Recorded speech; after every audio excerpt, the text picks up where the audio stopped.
What's going on, good people? What up, what up, what up? Man, I hope everyone's having a great day out here today, man. This is the House of Business Podcast 2.0. This is your host, Caleb Thompson. I hope everyone's having a great day, as I usually said. As I usually said. Anyways, man, I hope everyone's having a great day out there today. Hope everyone's day is blessed, man, on this Sunday.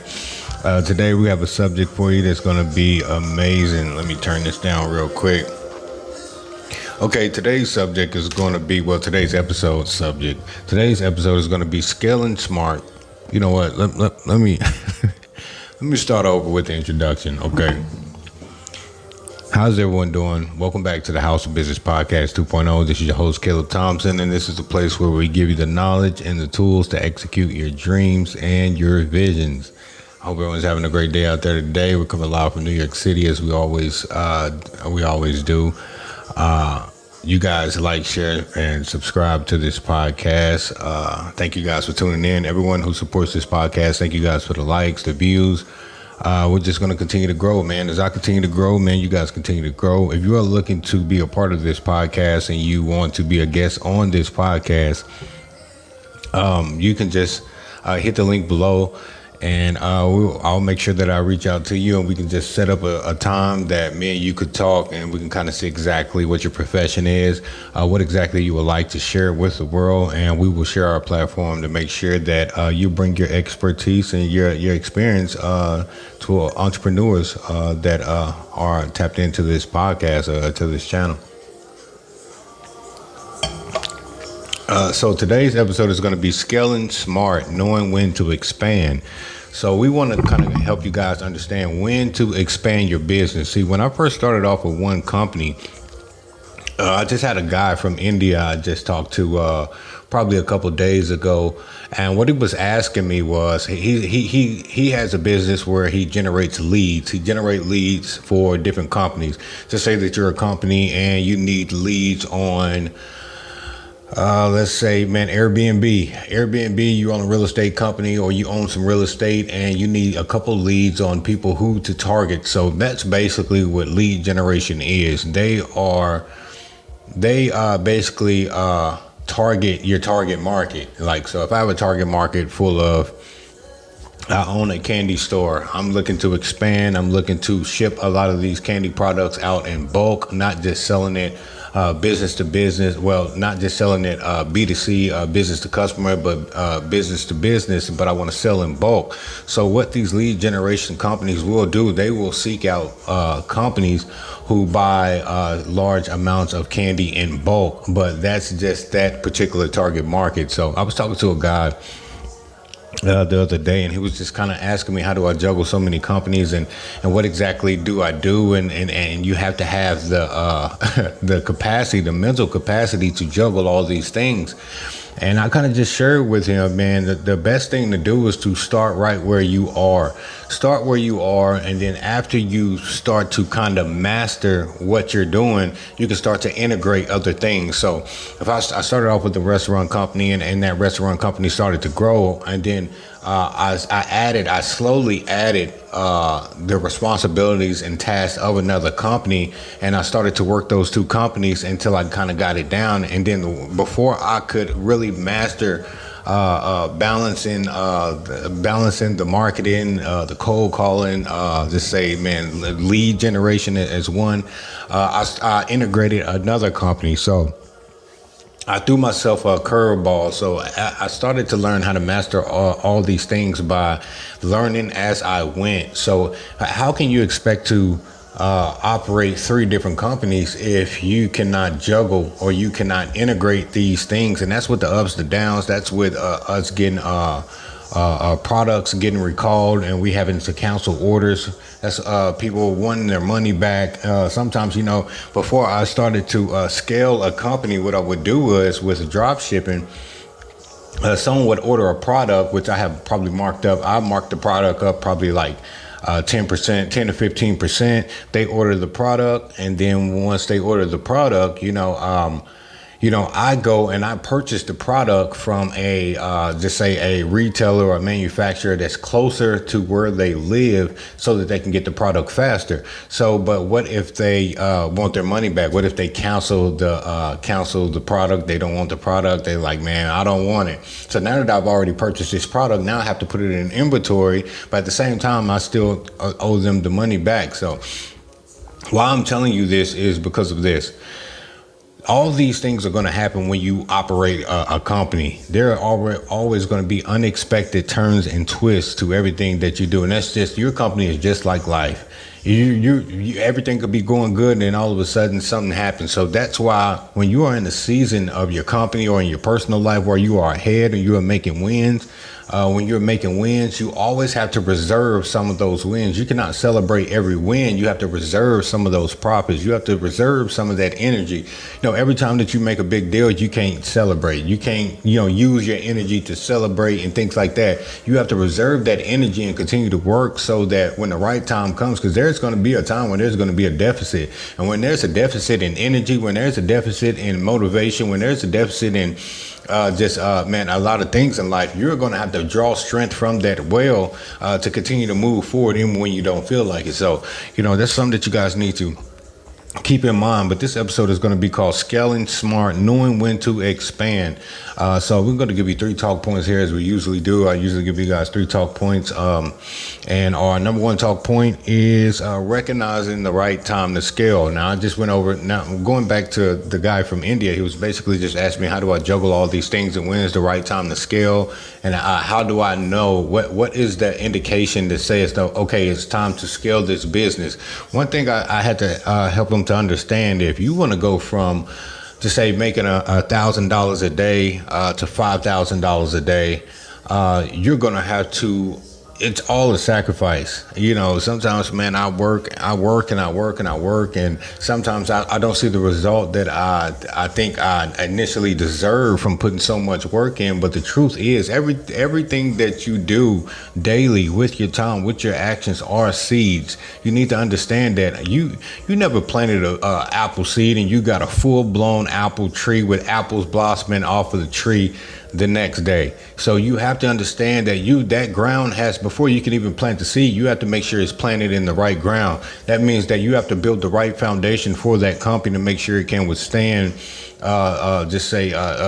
a recession, anything that happens, anything can happen at any time. You know what I mean? You could go through legal battles. You can go through trademark battles and things like that. And you can, it's things that have to do with international trade that you may have to get into, dealing with, selling your company across seas or selling certain products across seas. So you may need. So it's a lot of legal things as well that you may have to go through. But the thing is this, the indication that I basically told him, when do you know when it's the right time to expand, and what's the indicator that it's the right time to expand?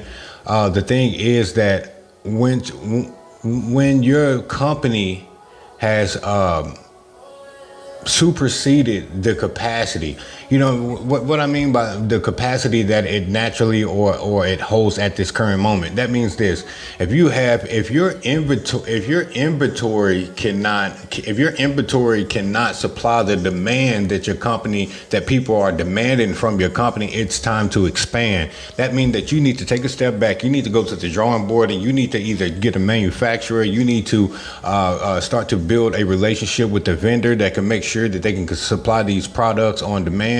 You need to step back, and you need to start thinking expansion. So if you have a product or you have some services, but it cannot, it's super, your demand for your product or your services supersedes the inventory that you have, or supersedes the time that you have, then you're going to have to hire someone else. You're going to have to hire a VA to do the things that you were once doing, and you have to go full-time into business coaching. You're going to have to hire a secretary, or have to hire someone to manage your time, your schedule. You're going to have to stop thinking like a beginner entrepreneur, you're going to have to start thinking with a corporate mindset. You're going to have to thinking about company culture. You're going to have to start thinking about thinking on a higher level. You're going to think about, long-term investments, trust funds. And why I say that is because once your business takes off, you have to be ready. A lot of people, man, they want to take off overnight. They want the money overnight. They want all these things overnight. But the time that your business is basically, I would say, covered, or the seed that you have planted is covered, that's the time that you prepare yourself for take off. Because once things take off, you don't have time to be ready. It's not like, oh man, things are finally taking off, man. I'm now I can start to. No, the time that you have right now while you're grinding, the time that you have right now before you even thinking about expanding, that time is where you need to prepare for expansion. Don't think that they just pulled some guy off the street and they put him in a cockpit and they told him to fly this airplane from New York to Atlanta with over 200, 300 passengers inside this plane. They didn't just pull some random guy off the street. You know what they did? That guy went to flight school. He went to flight school. He went through the process. And then before he got that job to be able to be responsible for other people's lives. But he went through a process. And that's the same thing you have to do in business. You have to prepare yourself to be responsible for other people's lives, because once you take flight or once you leave the ground, you're not going to, 9 times out of 10, you're not going to leave the ground by yourself. There are other people you're going to be responsible for, who's going to take this trip with you. So you, as being the leader, you as being the serial entrepreneur, you as being the CEO, you have to prepare yourself on the ground before you take flight. Because once you're up in the air, once things are moving forward, you cannot land a plane in the ocean. You can't land a plane anywhere. So you have to make sure that it's gassed up. You have to make sure that you guys run all the tests on the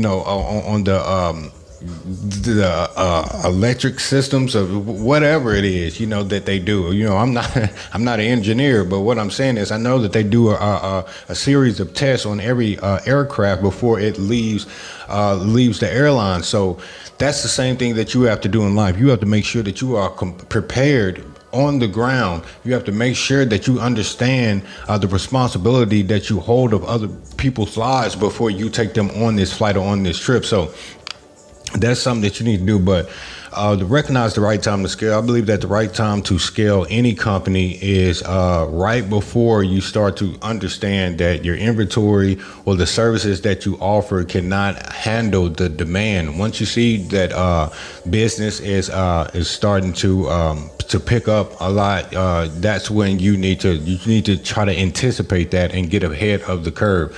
So, but I look for consistent revenue, not just like random spikes like before I expand. So maybe you're having a good week and everything is going good, then next week is not good. So maybe next month is good, and then a couple weeks is not good. We're not looking for that. We're looking for consistent, loyal customers that are buying services or products consistently, and then that right there will give you an indication that it's time to expand. But one thing I do, I like to make sure that my systems can handle more demand before adding the pressure. So the system that you currently have, just say I have a system, I purchase some type of software that can handle certain types of demand, but it cannot handle a large number of demand or a high caliber of demand. So what I need to do is either I need to upgrade that software, I need to buy something else, or I need to start to prepare for larger orders or larger orders, and making sure that I can fulfill those larger orders, because I'm already seeing a consistent cash flow coming into that company.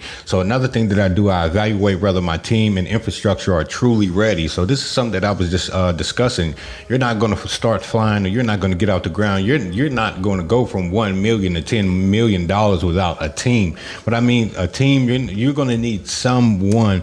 You're going to need to hire your weaknesses, the things that you hate to do. So when you first start off as an entrepreneur, what you'll do is you'll have to wear every single hat. But there's going to come a time that some of the things, the minuscule tasks and the tasks that you really don't like to do, you're going to have to start hiring your weaknesses. See, you can never truly be a boss. You can never truly be a CEO if you do not know how to hire people that knows how to. That's why someone who is insecure, they can.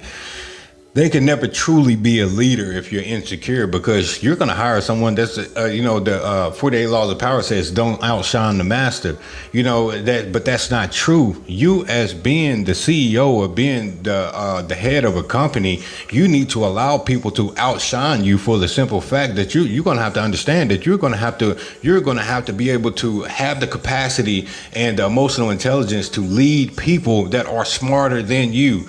You're in that position because you're a visionary. You have a vision, but the people that are helping to make that vision become a reality or to make that vision manifest, they have to be smarter than you. See, that's just like this. I know how to. I have a vision for a new TV, and this TV you can stick your hand through it and pull a cheeseburger out if that commercial was on. Okay, yeah, you might have that type of vision, but you're going to have some people that can be able to bring that vision to life, whether they turn that television into a portal or whatever they do. Now I'm just thinking far out now. I'm not saying this is something that, but what I'm saying is that you cannot get jealous or you cannot feel threatened in your position as a leader that this person has this ability or has this skill set or has the intellect to bring your own vision or your own vision to pass. That is what they are hired for. You're going to have to be able to learn how to lead people who are a lot smarter than you. So if you are insecure, you don't deserve to be in a position of leadership. You know why? Because every time someone does something cool, it offends you. Every time someone does something that indicates greatness, you're insecure. You do not need to be in leadership. Money does not make you a leader. I can have all the money in the world, and just because I'm paying people, they'll do what I tell them to do. Don't you know that you can pay me to do? You can pay me for my services, but that doesn't mean I respect you. That means if someone, you have to build rapport and respect by the person that you are, who you are at your core. You can pay people money, but guess what? If the people do not respect you, they will not be loyal to you, and they will only stick to the vision or develop your vision or your plan until the money runs out or until a better offer comes along. So if people respect you, then it doesn't matter if a better offer comes along. They feel like this is where their purpose is. This is where they were planned. They are destined to be, and they will follow that vision through to the end as it scales. So it doesn't matter. It doesn't matter if you have the money. Money doesn't mean anything. You can pay a crackhead to wash your car, but don't you know if another guy comes along and he has a little bit more money, that crackhead is not going to wash your car. He's going to go and wash the other car because he paid a lot more money. But if you have developed a relationship with that person and treating them like a human being and having build a relationship, it doesn't matter who else comes with more money. They're gonna pick you, or they're gonna want to offer you services over that other person, no matter what state they are in, because you have developed a relationship with that person. So that's the same thing that you have to apply when it comes to your employees and being the head of a company. Same aspect there. So but you want to make sure that your systems can handle more demand. As I said, and I evaluate my team as well. Like I said, making sure your team is ready. It's the worst thing that you can do is be ready, but your team cannot be ready. You have, just like you invest, people will invest in more inventory. People will invest in more inventory. They will invest in better software. They will invest in a bigger building. They will invest in this. But one thing that is going to scale your company even faster is that, team development. You need to invest in team development. Now, this is something that I want to help you to understand. You listen to this. You as a leader, this is what you do. You build the team, and the team builds the company, and the company makes you money. Don't think for 1 second that, I'm building a company. No, you build the team. You invest in building or structuring a team and develop a dream team, and that team builds the company, and the company is what builds your lifestyle or builds your children or grandchildren's lifestyle, or secures the bag for the next generation. But it all starts with you being able to pour into and to build the team or build the individuals that are helping you to make your dream manifest or come to pass. So, or helping to cultivate though that vision that you have. So don't think for one that's let me tell you something. A lot of companies fail. You know why they fail? Because a lot of people aren't loyal to those companies. They just want the money.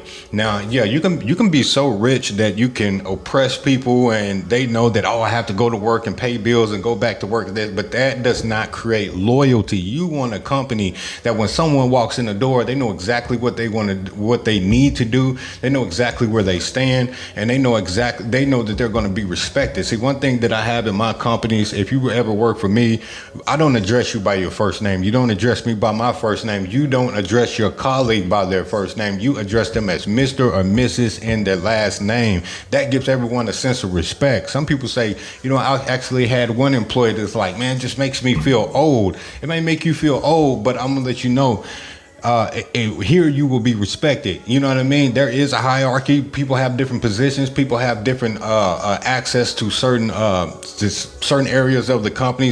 One person may not have financial access and another person does, but that doesn't change that respect. So when you work for me, you're going to be Mr. Lopez.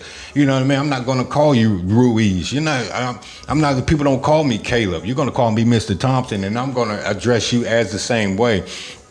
Because I know when you work for this company, you will be respected, whether people like you or not, whether they're mad at you or hating on you or not. You know what I mean? We will get those people out of there. But no matter what, they will respect you and call you by call you Mr. or Miss, whether they like it or not, whether they have some hidden animosity or not. When you work with this company, you will respect your colleagues.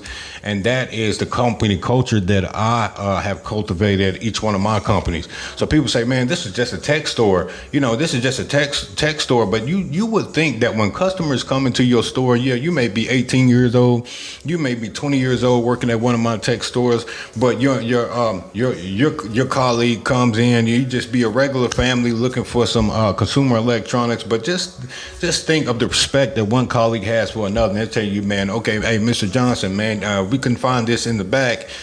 Do you think that we have it online? Maybe we can tell them that we can give them a discount if they just bought it online. We can get it shipped to them 1 to 3 days. They no, we don't have that in stock. Mr. So-and-so. So when a customer sees that two colleagues are interacting in a respectable manner, that will make that client, that customer want to come back. It will kind of be weird because, especially here in New York City, it's not really a lot of respect. But when someone sees two colleagues, communicating with each other with the level of respect, that will make you want to come back to a place. That if you can respect your colleague, you can respect the customer. So it all starts at the foundation of the company, and it spreads out. It's just like this. Me as a person, if I don't love myself, it would be impossible for me to say I love someone else. If I don't like who I am, and it'll be hard for me to like other people. If I don't like it all starts at the foundation of the company or where things start, and then it spreads out. So it starts within and spreads out. But if we cannot respect each other, there's no way that I expect you to respect the customers or respect your job or respect anything else. So that's one thing that we do here at my company. So, but the first talk point, if you're just not tuning in, welcome to the House of Business Podcast 2.0. This is your host, Caleb Thompson, coming live from New York City. And this is the place where we give you the knowledge and the tools to execute your dreams and your visions. So we're just, this episode is called Scaling Smart, Knowing When to Expand. So one thing that we talked about recognizing the right time to scale or to expand. We just went over a couple of things and go back and listen to those things. But one other thing that I do is I confirm that demand is proven, not just projected. So a lot of times, man, when I have a company that's a consultation company, and what we do is when someone has a business plan, when we have to develop or create them a professional business plan, we will take their numbers, their profit and loss statements from the last year or since they've been in business, and we will create financial projections based off of that data for the first, third, and fifth year from that time. A year later, 3 years later, 5 years later, if the business continues to grow and scale in that capacity, from what we see on paper from the data. So we will give a financial projections for those years, the first, third and fifth year. But this is one thing you don't want to do when you're trying to scale. You want to confirm that the demand is proven. You don't want to just go off of what used to happen. You want to make sure that it's on paper, it's consistent before you're not just projected. We project that in August, because of this new trend, or because every year in August, the fall sale, we have a fall sale and people love these items, that is going to happen. Okay, that's good that you have that data, but you need to make sure without a shadow of a doubt that the demand is proven. You know what I mean? Well, that proves the demand for August, what I just said, but you don't want to come with something new and it's not proven. You don't want to just project that you're going to scale at a certain season, because anything can happen. Everyone got the Panda Dunks when they came out, the black and white Panda Dunks when they came out. Who could have projected that would be such a hot item? But then you have other shoe creators who started to take those Dunks and customize them and make more money and scale their product. But who would have ever thought that that would have been the trend? Just a regular pair of black and white shoes would sell out over millions and almost $600 million. No one ever wanted to wear a pair of Panda Dunks or Jordans, just black and white regular shoes, but they actually sold out in New York. It's probably scaled over from 500 to probably $300 million worldwide. Just a pair of black and white shoes. Who would have ever thought that trend would who could have projected those numbers? So, but what you want to do is you want to confirm that the demand is proven. So going on to our second talk point here is avoiding the common scaling mistakes. And I'm going to tell you some mistakes that happen and how to avoid these mistakes, these common mistakes is you don't, let me put it like this. You don't scale chaos. So you have to first fix your operational issues first. So if there is something that is stifling, you just say your customer's getting the products on time. If it's something that's wrong with I had two stores that were online stores. I had a appliance store that was stopping me from getting money just for the simple fact that I had a fallout with PayPal. So with me having so many stores, we use PayPal, and PayPal, they will always say, well, we can't confirm your identity. And I'm letting you know, I'm sending you the paperwork, I'm talking to you, I'm letting you know that I own this company, and then this is the website that we use. But PayPal, for some reason, I don't know, they wouldn't, they act like they couldn't confirm my identity over the phone. I sent them IDs, so we couldn't get payments from that appliance store. So what I did is I had to go with Stripe. So I had to change everything, but make sure that those operational, you can't expect to put products online and market these products, and then when people go to support you, they can't even purchase the products because, your financial system that they're supposed to use is down. It's down. So someone contacted me and was like, man, you can't even order anything on this website. I'm like, what do you mean? So after I had created the website and created the products, and some of those products were in a U-Haul facility, some of those products are on hand, and then some of those products we drop ship, just depending on the weight of the product and how much it would cost for us to ship that product. We will probably drop ship it if it costs too much to ship from New York to Ontario or somewhere over to Canada. So we'll find a player manufacturer in Canada with that same product to make sure it gets to those customers. And depends on the weight of the product. Shipping a fridge, a smart fridge from New York or, from Texas all the way to Canada, it comes with a price. So we used, different manufacturers in different places. But one thing you need to do is you need to fix those operational issues.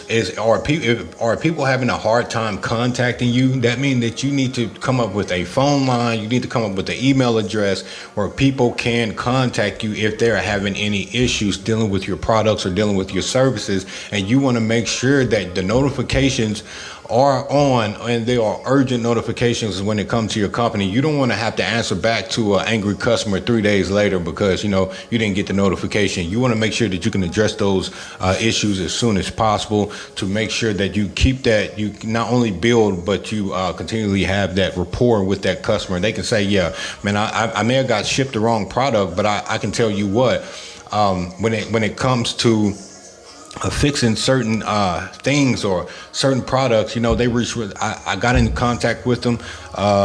They sent me another product. They not only sent me the right product, but they also gave me a discount. For the store. They also so you want to make sure that you can get back to those customers as soon as possible. You want to make sure you can do everything that you can do to keep those loyal customers or to build loyalty with those customers when it pertains to your brand and your product or your services.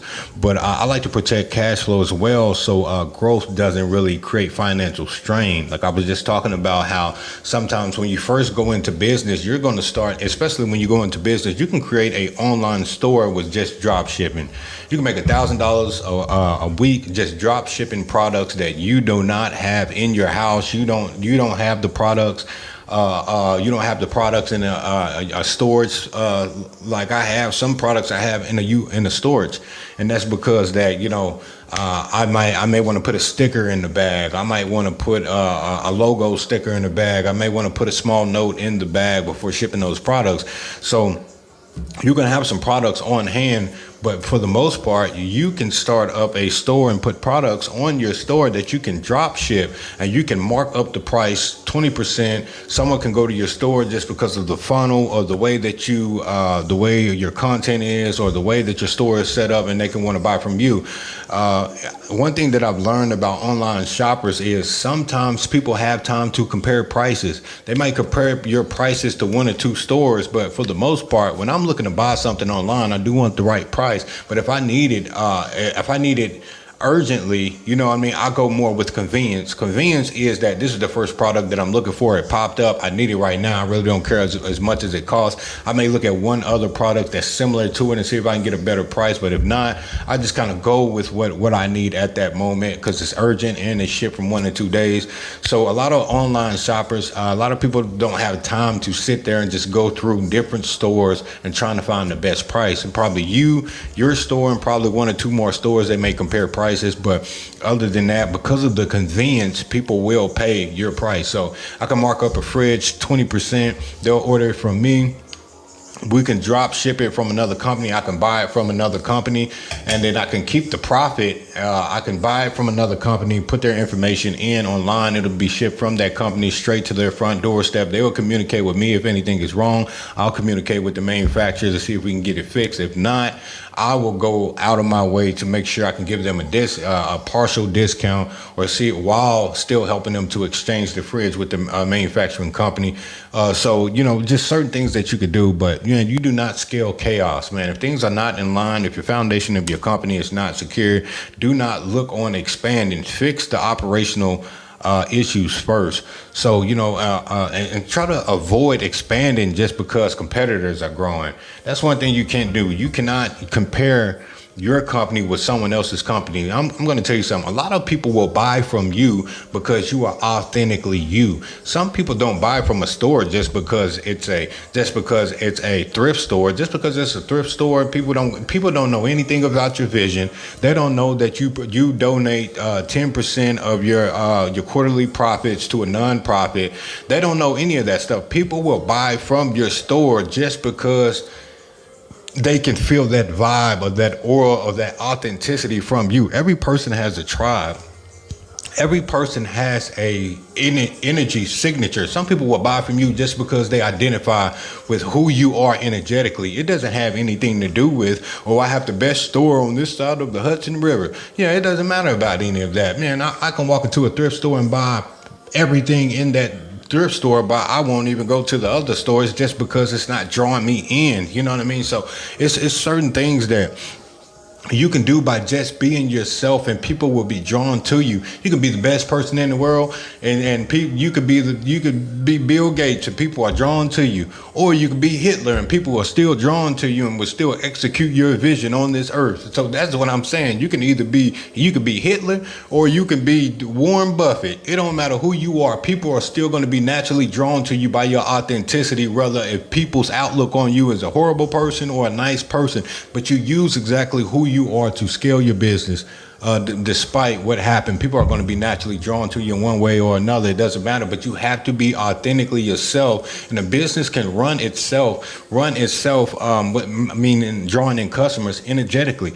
You know what I mean? That's why you have some people that work at a tattoo shop. They're in their they're in their goth stage, and people are still drawn. And then you have people who operate in a Christian bookstore, and people are still drawn to them because people are energetically drawn to. You will find your own tribe once you start to walk authentically in who you are. People who are like-minded will be drawn to you. That's why you see a lot of millionaires with a lot of other millionaires. That's why you see a lot of gangbangers with a lot of other gangbangers. It's because they are energetically aligned. So the same thing that you build your company with. You don't want to do something just because someone else is doing it. You want to stay in your own lane. You want to make sure that you are doing what you can do and operate in the capacity that you can operate in. So, but the one thing to do is make sure that you protect that cash flow. So, that when you start to grow, it doesn't create financial strain. Start to put back some of those. So I call it, what do I call it? Retained earnings. So my retained earnings, this is the extra money that I earn from my company. I don't just spend it. I can go and buy whatever I want to buy, basically, but I don't do that just for the simple fact that if one of my companies hit a slump, I don't want it to stop producing and stop creating cash flow. What I'm going to do is I'm going to find out the problem, and if it takes me $50 to fix the problem or $5,000 to fix the problem, I still have that cash in reserve to make sure that company doesn't fail. So and sometimes some money can't fix every problem, but what I'm saying is you don't want to start to make money and just start to blow the money and this and that, and then you have a problem that comes unaware, and it starts to attack your company, or something happens with your company, and then now all of a sudden now you have to allow that company to crash. You're like, well, I just failed. No, you could have fixed that with $200 if you would have had $200. If you would have had those retained earnings, or you would have taken that money and put it in reserves, so in case something happens. You always want to have a rainy day fund for your company. You want to have a rainy day fund for your personal life, and you don't want, when you start to grow, you don't want that to create financial strain. Don't spend everything, but focus on profitability, not just the top line revenue growth. Focus on how you can continue to be profitable, as I just said, you know what I mean? Using precautions and putting other things in place to the point that when something goes wrong, it doesn't seem like it doesn't seem like you can go through the worst time of your life, but no one can never tell. You know why? Because you prepared for it. They can say, oh man, the economy is down. No one's buying waffle makers anymore, but you're a waffle maker company. You know what you did? You started to take the waffle makers that you had, and you started to pair it and put it in a waffle maker bundle with some waffle mix, and you started to add and you add a little small waffle plush pillow, and you started to bundle these things up, and you started to sell them as a bundle instead of just selling waffle makers. You know why? Because you took the extra money that you had reserved and being able to create these packages. You've done something that makes sure that your company still stays afloat when no one else is interested in waffles. You know what I mean? We can go and buy waffles, but you came up with another concept and be able to keep your store alive. And you know how you did that? You took those retained earnings, and then you created a strategy, and you took those retained earnings, and you put them into play in another way. So in that way, that your waffle maker company is still up and flowing, even though no one makes waffles at home anymore, but they like that little waffle plush pillow, and then they like that, you know what I mean? They like that blueberry pancake batter that comes in a bundle with some caramel syrup or some type of different flavored syrup that you sell as in a bundle. And then you can always change that as the seasons change. Okay, this is our so-and-so bundle, but it has cranberry syrup, you know what I mean? This is our Thanksgiving bundle. This is our Valentine's Day bundle. But you can still sell a red waffle maker, a little plush pillow, some strawberry syrup, and just make it into a bundle to keep your waffle company going. Now, I don't know anyone that has a waffle company, but those are just some concepts that I just wanted to share with you to let you know that you can be creative and still keep your company afloat if you have those retained earnings, and you can expand like that as well. But this is our third talk point, scaling with strategy, not with emotion. But I expand based on data, not just ego. Just saying, man, I know this company is going to do good. I know everything is going to go the way that it's supposed to go. So just with my ego, I don't just start to expand and start to create all these things. I expand based on data, what has already been proven to work and what I know will work based off of the data of scaling another company. So sometimes, once I build a foundation of a company and the operational systems of that, I can take that same model that worked with this one company and start to create other companies, but tailor it to the business marketplace for that company. So, and you have to do a lot of research to do that, to kind of see what the high items are and what people are looking for, and also understand the psychology of a customer.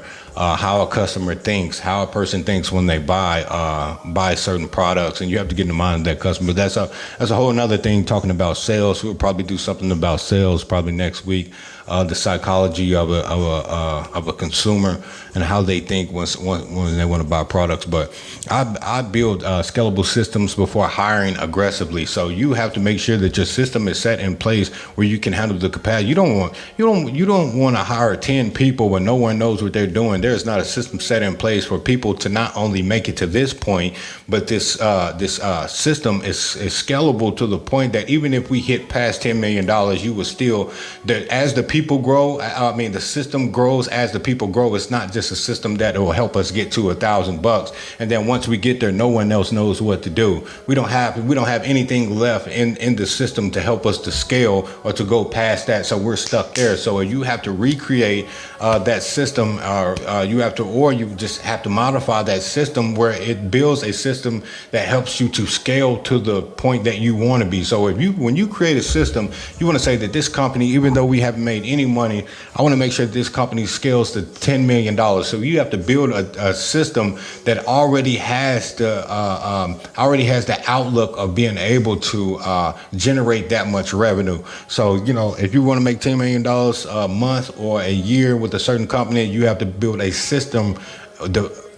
When you first start to create the company, that system has to already have a foresight, already be modified to the point where it has a target of $10 million a year.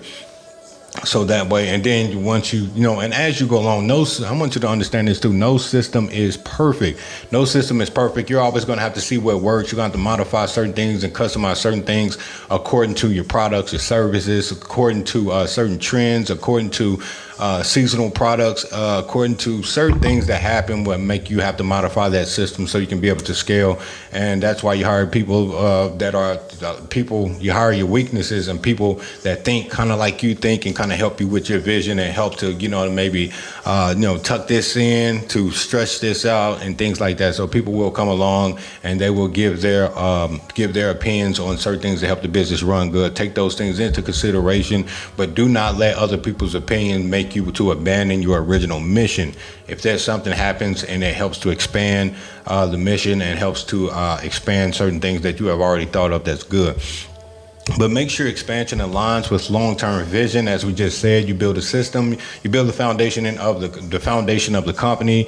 You have your executive summary, you have your short-term goals, long-term goals, you have your pricing strategy, your market strategy, your target market strategy, you have your financial projections, you have your business description, business mission, what you guys stand for. You have all these things already taken care of when you're building a company with all these different strategies before you launch the company. But what you want to do is you want to make sure you have a long-term vision. You want to create it. When you create a company, you have to think, how does this company go to my grandchild? I'm not only going to give it to my kid, but how do I set up a system where my kid can give it to his kid, and how do we set up a system where we can teach them how to run this company and how to expand this company and how to make this company grow and how to add their own creative touch to it, and how to integrate their own personality and their own personal touch to the company as it continues to scale. When you create a company, you need to think about giving that company to your grandchild, and you need to set up a system, because as systems scale and as each generation becomes different, the ideology methodology of life will change. So, but you want to make it to the point where it's scalable, that you can give this company not only to your child, but your child's child, and how they could pass that along, and how they can also implement certain strategies that they have according to their generation, where the company can still scale. So you want to make sure that you have a long-term vision. When you build anything, do not build it just so you can make money, or you could, you want to build it with it being a piece of your legacy, not just a company that you can use right now and you're just going to sell the company, and everybody's going to be good, and you're going to just make money until you die. And then when you die, you never taught anyone you never taught any of your children, never taught your wife, you never told anyone how to run the company. Now you have to give the company to your best friend or your business partner, and they have to buy you out or something like that. But when you build, you want to build something that has a stamp of legacy on it, and you want to build it with the long-term vision that goes far, that supersedes far beyond your lifespan.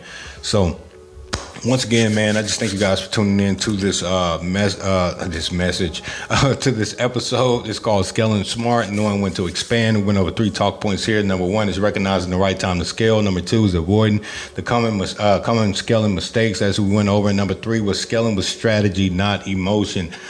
So, man, we'll see you back here 6 p.m. Eastern Standard Time, coming live from New York. This is House of Business Podcast 2.0. This is your host, Caleb Thompson. This is the place where we give you the knowledge and the tools to execute your dreams and visions. Peace.